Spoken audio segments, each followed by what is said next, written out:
Assalamualaikum warahmatullahi wabarakatuh. Perkenalkan, nama saya Nindi Ayu Dwi Lestari, NIM saya 18621500016 dari kelompok 5 NR1. Izin untuk menjelaskan sedikitnya tentang Toharoh atau mempresentasikan hasil diskusi dari kelompok 5 atau kelompok kami tentang Toharoh. Oke, ini dia PowerPoint-nya. Sebelum masuk ke materi, izinkan saya untuk memperkenalkan anggota kelompok 5 yang mendapatkan materi Toharoh sebagai materi presentasinya kali ini. Yang pertama ada Ibu Mariani, yang kedua ada saya sendiri atau Nindya Ayu Dwi Lestari, lalu ada Ibu Neng Siti Komariah. Langsung saja yuk ke pengertian Toharoh. Toharoh menurut bahasa berasal dari kata toharotu, yang menurut bahasa sama dengan anadofatu, yaitu bersih, kebersihan, atau bersuci. Sedangkan menurut istilah, toharoh berarti suatu kegiatan bersuci dari hadas dan najis, sehingga seseorang diperbolehkan untuk melaksanakan suatu ibadah yang dituntut harus dalam keadaan suci. Seperti kita akan melaksanakan sholat, kita dituntut atau diwajibkan untuk berwudu terlebih dahulu. Oke, selanjutnya ada dalil yang membahas tentang toharoh atau membahas tentang bersuci. Kita di sini ambil 3 dalil. 2 dalilnya dari Al-Quran dan satunya dari hadis riwayat Muslim dari Abu Sa'id Al-Khudri. Dalil pertama ada dari Quran surat Al-Mudaththir yang artinya, dan bersihkanlah pakaianmu dan jauhilah perbuatan yang kotor dan dosa. Lalu yang kedua ada Quran surat Al-Baqarah. Ini akhir dari ayat 222 yang artinya, sesungguhnya Allah mencintai orang-orang yang bertaubat dan orang-orang yang menyucikan diri. Dan yang ketiga ada dari hadis riwayat Muslim dari Abu Sa'id Al-Khudri yang isinya an-nadafatu minal iman, yang artinya kebersihan itu sebagian dari iman.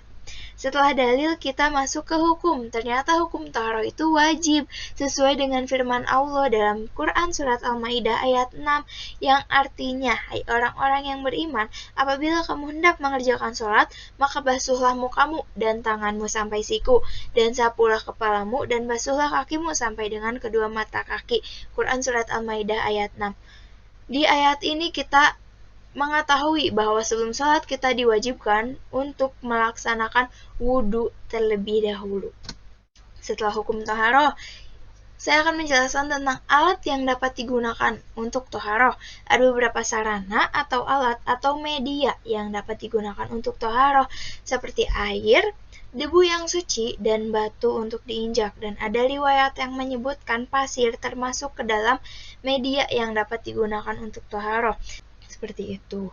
Lalu air sendiri dari segi hukumnya dibagi menjadi 4. Yang pertama, air mutlak atau air suci yang mensucikan, atau yang disebut dengan air mutlak tadi, yaitu air yang masih murni dan tidak bercampur dengan sesuatu yang lain. Air mutlak ini seperti air hujan, air sumur, air salju, air sungai, air embun, air dan air dari mata air, dan lain-lain macam sebagainya gitu kan.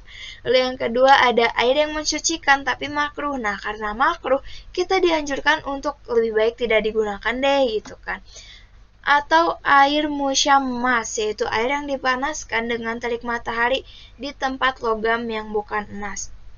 Lalu yang ketiga ada air suci, tapi tidak dapat mensucikan atau disebut dengan air mustakmal, yaitu air yang sudah digunakan untuk bersuci. Jadi jika kita sudah berwudu dan airnya itu ditampung dalam sebuah wadah, air yang telah digunakan untuk berwudu tersebut tidak dapat digunakan untuk berwudu kembali, seperti itu. Dan yang terakhir ada air najis yang sudah jelas tidak dapat digunakan untuk toharoh ya, atau air mutanajis, yaitu air yang telah kemasukan benda najis atau terkena najis. Oke, selanjutnya ke macam-macam toharoh.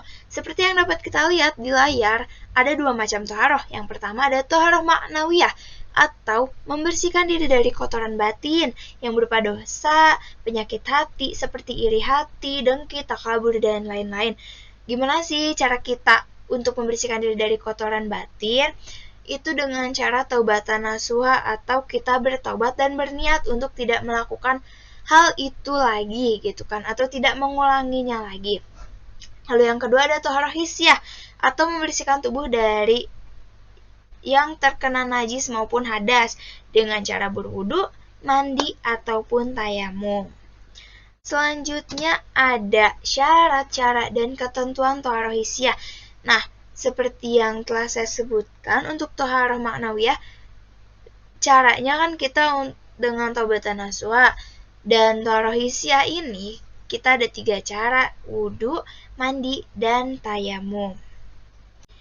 Nah, yang pertama ada wudu. Sebelum saya menjelaskan lebih lengkapnya tentang wudu, adapun niat wudu adalah nawaitu wudu'a li rafi hadasi asgori fadulillahi ta'ala, yang artinya saya niat berwudu untuk menghilangkan hadas kecil fardu karena Allah Ta'ala.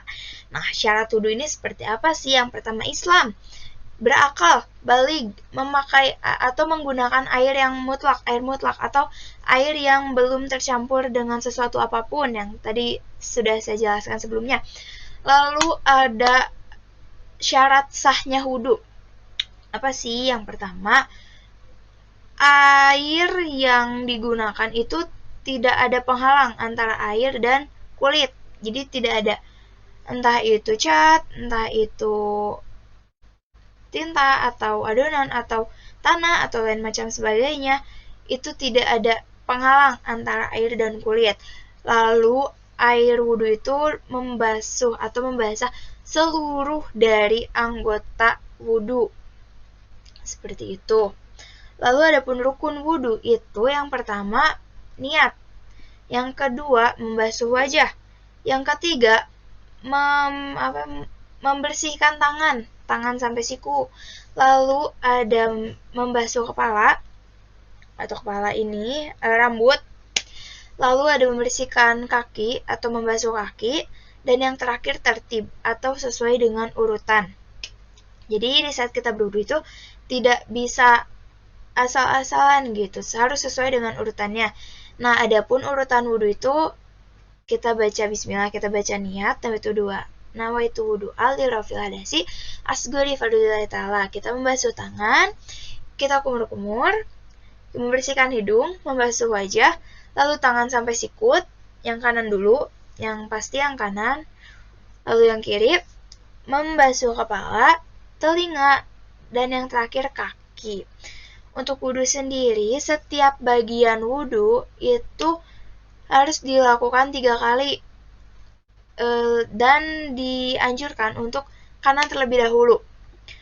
Setelah berwudu, kita juga dianjurkan untuk membaca doa setelah wudu. Doanya, asyhadu alla ilaha illallah wahdahu la syarikalahu wa asyhadu anna muhammadan abduhu wa rasuluh. Segitu aja udah cukup untuk doa setelah wudu. Selain itu, ada juga hal yang membatalkan wudhu. Itu apa aja sih? Yang pertama, keluar sesuatu dari kubul dan dubur. Misalnya kita buang air kecil, buang air besar, atau kita kentut sekalipun itu dapat membatalkan wudhu. Yang kedua, kita tidur. Tapi ada juga yang menyebutkan jika kita tidur dalam keadaan yang semula, atau jadi selama kita tidur itu tidak bergerak sama sekali, misalnya kita sambil duduk gitu kan, atau ya sambil bersila, dan yang jelas kita tidak mengubah posisi duduk kita di saat kita tidur sambil terduduk, itu wudhu kita insya Allah tidak batal seperti itu. Lalu kehilangan akal seperti pingsan, gila, mabuk, itu dapat membatalkan wudhu. Selain itu, menyentuh kemaluan dengan tangan secara langsung. Dan yang terakhir, bersentuhan antara kulit laki-laki dan perempuan. Yang ini ketentuannya itu laki-laki dan perempuan ini sudah masuk ke akil balig, atau perempuan ini sudah haid dan laki-laki ini sudah mengalami mimpi basah, seperti itu. Lalu antara perempuan dan laki-laki ini bukan mahram, atau tidak ada hubungan darah gitu kan, dan tidak ada penghalang antara kulit laki-laki dan perempuan ini, seperti itu. Adapun mandi wajib atau yang biasa disebut dengan mandi besar, rukunnya itu ada niat dan membersihkan seluruh anggota badan, itu tidak ada yang terlewat. Karena seperti yang kita tahu, jika kita melaksanakan mandi wajib, Dan ternyata ada bagian anggota tubuh yang masih bersih, maksudnya masih kering gitu, tidak terkena air dari mandi tersebut, itu mandinya batal atau tidak sah seperti itu. Ada pun sunnah-sunnah mandi wajib itu, yang pertama membaca bismillah, yang kedua membasuh atau mencuci tangan sebelum memasukkan tangan kita ke dalam bejana atau tempat menyimpan air, atau biasanya ember atau bak mandi gitu kan. Lalu kita berwudu sempurna, atau berwudu sempurna itu kita melaksanakan wudu seperti halnya kita akan melaksanakan sholat. Nah, setelah kita berwudu, itu kita menggosok badan secara teliti. Lalu setelah itu ada istilahnya muwalah atau membasahi bagian-bagian tubuh yang masih kering. Dan setelah itu sunnahnya mandi wajib adalah menyiram bagian kanan tubuh terlebih dahulu, baru bagian kiri, seperti itu. Adapun niat mandi besar atau mandi wajib itu nawaitul gusla li rafi hadasi asgori fardulillahi ta'ala. Nah, niat mandi besar ini dapat disesuaikan. Kita akan mandi besar untuk menghilangkan hadas besar setelah haid atau setelah nifas atau setelah bersenggama, seperti itu. Lalu yang ketiga ada tayamum. Syarat-syarat tayamum itu yang pertama telah masuk ke dalam waktu sholat. Yang kedua, kita telah berusaha untuk mencari air kemanapun gitu kan, tapi tidak dapat gitu, kita nggak bisa nemuin air tersebut. Nah, kita nggak apa-apa untuk tayamum. Lalu menggunakan debu atau pasir yang suci. Nah, debu ini bisa kita cari misalnya di tembok, atau di kaca, atau di bagian-bagian lain yang sekiranya menurut kita itu bersih dan tidak terkena najis, seperti itu. Nah, yang ketiga ada tayamum. Adapun syarat tayamum itu sendiri, yang pertama sudah memasuki waktu sholat. Yang kedua, kita sudah berusaha untuk mencari air tapi tidak dapat ditemukan. Yang ketiga, kita menggunakan debu atau pasir yang suci. Adapun tata cara tayamum itu, yang pertama kita mengumpulkan debu atau pasir, dan ada juga ulama yang mengatakan kita dapat menggunakan debu yang berada di kaca, di dinding, atau di daerah yang menurut kita bersih dan tidak terkena najis. Yang kedua, kita disunahkan untuk menghadap kiblat. Yang ketiga, kita meletakkan tangan kita ke tembok, baca bismillah, lalu baca niat. Nah, yang jelas ini tangannya dirapatkan ya. Lalu baca niat, nawaitu tayamuma li istibahati sholati lillahi ta'ala. Saya niat tayamum agar diperbolehkan sholat karena Allah. Nah, untuk niat tayamum itu sendiri dapat disesuaikan. Kita bertayamum itu ingin melaksanakan apa? Jika kita ingin membaca Al-Quran, dapat diganti gitu. Saya niat tayamum untuk agar diperbolehkan membaca Al-Quran lillahi ta'ala. Namun, digarisbawahi lagi, jika kita tidak menemukan air, dan jika kita tidak boleh terkena air, itu kan ada riwayat yang menyebutkan jika kita memiliki penyakit parah yang akan membuat kondisi tubuh kita semakin drop jika kita terkena air, kita diperbolehkan untuk tayamum. Lalu setelah itu kita usapkan kedua tangan kita ke wajah. Berbeda dengan wudhu. Kalau wudhu kan kita mengusapkan wajah itu ke seluruh bagian wajah, sampai ke bawah rambut ini, lalu pokoknya diratakan semuanya. Nah, untuk tayamum sendiri itu diusahakan atau dianjurkan dalam satu kali mengambil debu itu sudah mengenai seluruh wajah kita, seperti itu.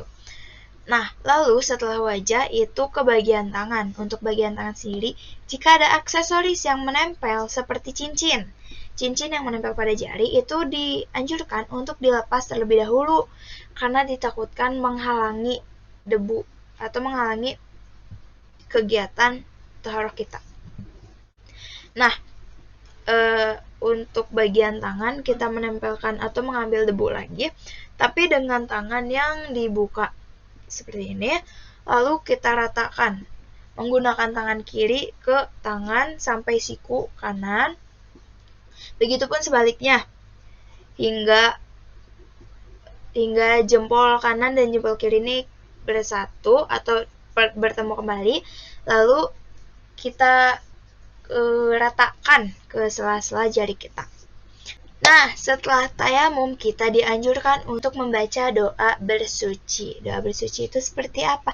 Tidak jauh seperti doa setelah wudhu. Doa bersuci yang dianjurkan untuk dibacakan setelah tayamum itu seperti ini. Asyhadu alla ilaha illallah wahdahu la syarikalahu wa asyhadu anna Muhammadan abduhu wa rasuluh. Allahumma ij'alni minat tawabina waj'alni minal mutatahhirin waj'alni min ibadikas sholihin.